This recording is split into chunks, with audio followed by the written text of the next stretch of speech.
नमस्कार, मैं हूं आपके साथ कांची बंसल और आप देख रहे हैं खबरें दिन भर की। मैं लाई हूं आपके लिए देश और दुनिया की तमाम बड़ी खबरें। इस बुलेटिन में आज बात करेंगे शिल्पा शेट्टी के मीडिया हाउसेस के खिलाफ मानहानि के दावे की। जानेंगे झारखंड सरकार पर सुप्रीम कोर्ट का क्यों चला डंडा।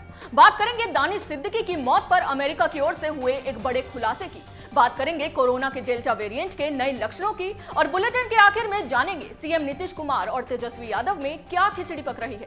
लेकिन तमाम बड़ी खबरों से पहले नजर डालते हैं आज की सुर्खियों पर। पॉर्न मामले में फंसे राज कुंद्रा पर अब गेम गैम्बलिंग का आरोप। बीजेपी नेता राम कदम ने कहा धोखाधड़ी कैसे। पॉर्न मामले में फंसे राज कुंद्रा पर अब गेम गैम्बलिंग का आरोप। बीजेपी नेता राम कदम ने कहा धोखाधड़ी करके पैसे ठगे। अयोध्या के विकास मॉडल में होगा बदलाव, धर्म के साथ ही दिखेगी मिनी इंडिया की छवि। पीएम मोदी ने दिए कई जरूरी सुझाव। सहारनपुर के गांव से निकलने वाले कूड़े से बनाई जाएगी जैविक खाद, स्वच्छ भारत मिशन के तहत उठाया गया कदम। सीबीएसई 12वीं का आया रिजल्ट, 12 लाख से ज्यादा छात्र हुए पास, 6149 छात्र छात्राओं की आई कंपार्टमेंट। सुर्खियों के बाद अब बात करते हैं आज की सबसे बड़ी खबर की। बॉलीवुड अभिनेत्री शिल्पा शेट्टी ने कई मीडिया हाउसेस के खिलाफ मानहानि का दावा किया है।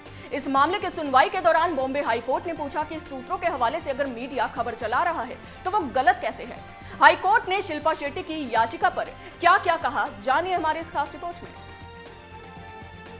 शिल्पा शेट्टी ने राज कुंद्रा की वजह से अपनी छवि खराब होते देख बॉम्बे हाई कोर्ट में मीडिया हाउसेस के खिलाफ मानहानि का केस दर्ज किया। इस मामले की सुनवाई के दौरान बॉम्बे हाई कोर्ट ने पूछा कि सूत्रों के हवाले से अगर मीडिया खबर चला रहा है तो वो गलत कैसे है। हाई कोर्ट ने वकील से ये भी कहा कि आपके क्लाइंट के पति के खिलाफ एक मामला है और इसमें ये अदालत किसी भी तरह से हस्तक्षेप नहीं करेगी। आपका क्लाइंट कोई भी हो सकता है, लेकिन मानहानि के लिए एक कानून है। शिल्पा के वकील ने कोर्ट में कहा कि मीडिया जो रिपोर्ट छाप रहा है वो उसके बच्चों को प्रभावित करती है। उसके रोने के बाद में रिपोर्ट से पता चलता है कि वो ह्यूमन है। इस पर कोर्ट ने पूछा, अब क्या आप उम्मीद करते हैं कि अदालत बैठकर जांच करेगी कि हर एक कहानी के लिए मीडिया हाउस किन स्रोतों का हवाला देते हैं। कोर्ट ने कहा कि किसी ऐसी चीज के बारे में जो पुलिस सूत्रों के आधार पर रिपोर्ट की गई है मानहानि नहीं है। आज सुनवाई करते हुए कोर्ट ने कहा कि हमें नहीं पता कि वो गिल्टी हैं या नहीं, हम इसे लेकर कुछ नहीं कह रहे, लेकिन जो बात जांच के दौरान क्राइम ब्रांच कह रही है या पुलिस कह रही है उसकी रिपोर्टिंग करना डिफेमेटरी नहीं हो सकता। शिल्पा शेट्टी की याचिका को बॉम्बे हाई कोर्ट ने यह कहते हुए खारिज कर दिया कि पुलिस सूत्रों के आधार पर की गई रिपोर्टिंग अपमानजनक नहीं हो सकती। आगे बढ़ते हैं और नजर डालते हैं अगली बड़ी खबर पर।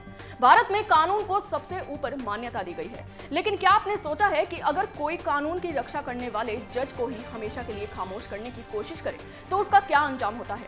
उसका वही अंजाम होता है जो झारखंड की हेमंत सोरेन सरकार का हुआ है। झारखंड सरकार पर कैसे चला सुप्रीम कोर्ट का चाबुक, जानिए हमारे इस खास रिपोर्ट में। झारखंड से एक ऐसा मामला सामने आया है जिससे झारखंड की सरकार सवालों के घेरे में आकर खड़ी हो गई है। दरअसल झारखंड के धनबाद में जज के संदिग्ध मौत पर सुप्रीम कोर्ट अब एक्शन में आ गई है। मुख्य न्यायाधीश एन.वी. रमन और जस्टिस सूर्यकांत के बेंच ने मुख्य सचिव और डीजीपी से एक हफ्ते में रिपोर्ट मांगी है। बेंच ने कहा है कि देश भर में न्यायाधीश अधिकारों पर हमले की कई घटनाएं हुई हैं। हम उनकी सुरक्षा के व्यापक विषय पर सुनवाई करेंगे। सुप्रीम कोर्ट ने अपने आदेश में कहा है कि हाल ही में अदालत परिसर के अंदर और बाहर न्यायिक अधिकारों और वकीलों पर हमले के कई मामले सामने आए हैं। ऐसे में न्यायिक अधिकारों की सुरक्षा के मुद्दे पर विचार करने की जरूरत है। अब आपको बताते हैं कि आखिर पूरा मामला क्या है। दरअसल कल यानी वीरवार को धनबाद में मॉर्निंग वॉक के दौरान जज उत्तम आनंद को ऑटो ने कुचल दिया था। गंभीर हालत में उन्हें अस्पताल में भर्ती कराया गया, जहां उनकी मौत हो गई। जिस तरह घटना को अंजाम दिया गया है उससे ये बात साफ है कि ये पूरी की पूरी साजिश है। वहीं सीसीटीवी फुटेज में ये भी साफ देखा जा सकता है कि जज उत्तम आनंद सड़क किनारे धीरे धीरे दौड़ लगा रहे हैं और पीछे से तेज रफ्तार एक ऑटो सड़क पर सीधा चल रहा है और जज के नजदीक आकर वह अपना डायरेक्शन बदल देता है और जज को जानबूझकर रौंदते हुए आगे निकल जाता है। इस पूरी वारदात का सीसीटीवी फुटेज वायरल होने पर खुद सुप्रीम कोर्ट ने संज्ञान लेते हुए झारखंड सरकार से जवाब मांगा है। कोर्ट में डीजीपी ने कहा जांच के लिए एसआईटी का गठन किया है। इस पर हाई कोर्ट ने कहा अगर जांच सही नहीं हुई तो केस सीबीआई के पास ट्रांसफर किया जाएगा। आपको बता दें कि इस पूरे मामले में पुलिस ने 2 लोगों को गिरफ्तार किया है। जी हां, गैंगस्टर को जमानत देने से इनकार के बाद धनबाद के अतिरिक्त जिला और सत्र न्यायाधीश उत्तम आनंद की हत्या के मामले में गुरुवार को 2 लोगों को गिरफ्तार किया गया है। पुलिस ने हत्या में इस्तेमाल ऑटो भी जब्त कर लिया है। झारखंड से सामने आए इस मामले ने झारखंड की हेमंत सोरेन सरकार की पोल खोलकर रख दी है। इस पूरे मामले ने खूब सुर्खियां बटोरी और अब झारखंड की हेमंत सोरेन सरकार पर सुप्रीम कोर्ट का डंडा चला है, जिससे हेमंत सोरेन की काफी परेशानियां बढ़ती दिखाई दे रही हैं। आगे बढ़ते हैं और नजर डालते हैं अगली बड़ी खबर पर। अफगानिस्तान और तालिबान में छिड़े युद्ध के बीच भारत के फोटो जर्नलिस्ट दानिश सिद्दीकी को अपनी जान गंवानी पड़ी। अफगानिस्तान के कंधार में कवरेज करने पहुंचे फोटो जर्नलिस्ट दानिश सिद्दीकी की हत्या को लेकर अब नया खुलासा हुआ है। अभी तक जहां लुटियन मीडिया के कुछ पत्रकार उन बंदूक की गोलियों को दोषी ठहरा रहे थे जो दानिश के आकर लगी और जिससे उनकी मौत हुई, वहीं अमेरिका की ओर से आई इस नई जानकारी से साफ हो गया है कि कैसे तालिबानियों ने जानबूझकर दानिश को अपना निशाना बनाया और उनकी भारतीय पहचान जानने के बाद उनकी बेरहमी से हत्या की। तालिबानियों ने दानिश को जिंदा पकड़ा, वो भी तब जब वो मस्जिद में छिपे थे और अपना इलाज करवा रहे थे। आखिर कैसे हुई दानिश की मौत और इसके पीछे की पूरी साजिश का क्या है सच, जानिए हमारी इस खास रिपोर्ट से। अफगानिस्तान के कंधार में हुई दानिश सिद्दीकी की मौत को लेकर नए खुलासे हो रहे हैं। एक रिपोर्ट के अनुसार न्यूज चैनल्स में जो दानिश की मृत्यु को लेकर खबरें चली हैं, वे सिर्फ उस बेरहमी को छिपाने की कोशिश है जो तालिबानियों ने की। रिपोर्ट्स में बताया गया था कि अफगानिस्तान और तालिबान के बीच चल रहे संघर्ष को कवर करने पहुंचे दानिश सिद्दीकी की गोली लगने से मौत हो गई, जबकि अमेरिकी डिफेंस एक्सपर्ट, पेंटागन के पूर्व अधिकारी और अमेरिकी रक्षा मंत्री के सलाहकार रहे माइकल रूबिन का दावा है कि वो क्रॉस फायरिंग के दौरान नहीं मरे, बल्कि तालिबान ने उन्हें जानबूझकर मारा। अफगान के स्थानीय प्रशासन ने इस बात की जानकारी दी है कि घटना वाले दिन सिद्दीकी स्पिन बोल्ट क्षेत्र में अफगान की सेना के साथ ट्रैवल कर रहे थे। इसी दौरान एक हमला हुआ और पूरी सेना तितर बितर हो गई। सिद्दीकी घायलावस्था में एक स्थानीय मस्जिद में घुसे और अपना इलाज करवाया, लेकिन कुछ ही देर में ये खबर चारों ओर फैल गई कि मस्जिद में कोई पत्रकार है। तालिबान ने इस खबर को जानने के बाद बाकायदा सुनियोजित ढंग से मस्जिद पर ही हमला कर दिया। माना यह जा रहा है कि सिद्दीकी जिंदा थे जब उन्हें तालिबानियों ने पकड़ा, उन्हें घसीटकर मस्जिद से बाहर निकाला, फिर उनसे पूछा गया कि वह कहां से हैं। पहचान जानने के बाद न सिर्फ उन्हें मारा गया, बल्कि उनके साथ जितने लोग थे सभी की जान ले ली गई। सेना के कमांडर और उनके साथ मौजूद अन्य टीम के सदस्य भी वहीं मार दिए गए।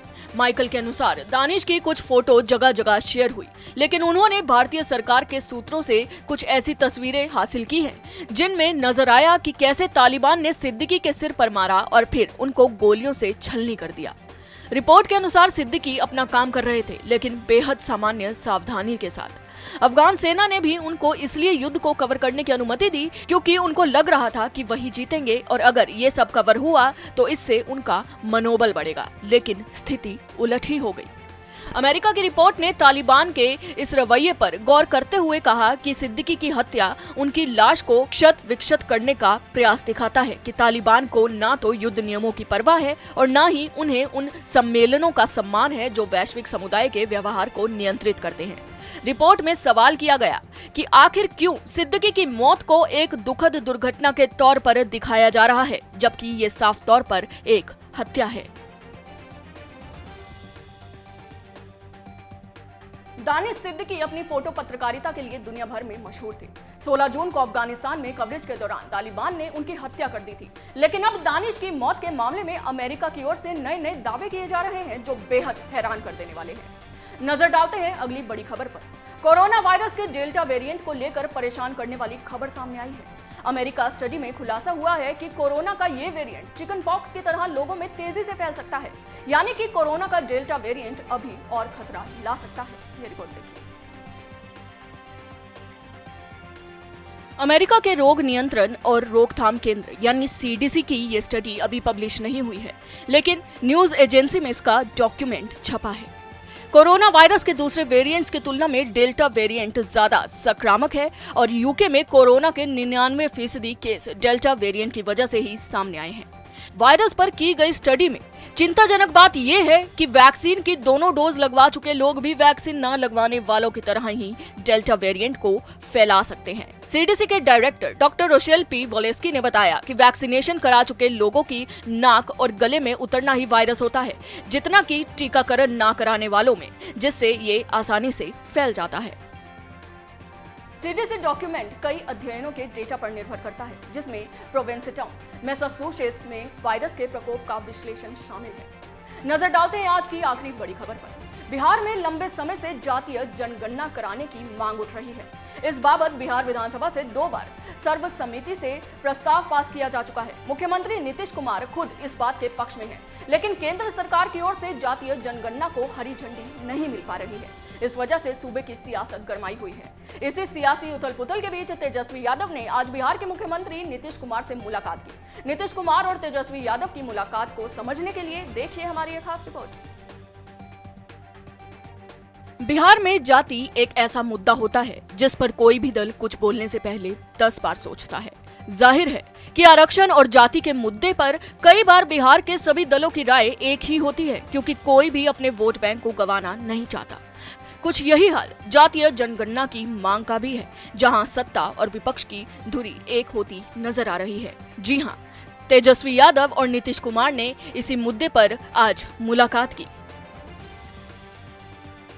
बिहार में जातीय जनगणना को लेकर सीएम नीतीश कुमार और नेता प्रतिपक्ष तेजस्वी यादव एक राय पर सहमत होते दिख रहे हैं। तेजस्वी यादव के मुताबिक जातीय जनगणना को लेकर नीतीश पीएम मोदी को खत लिखेंगे।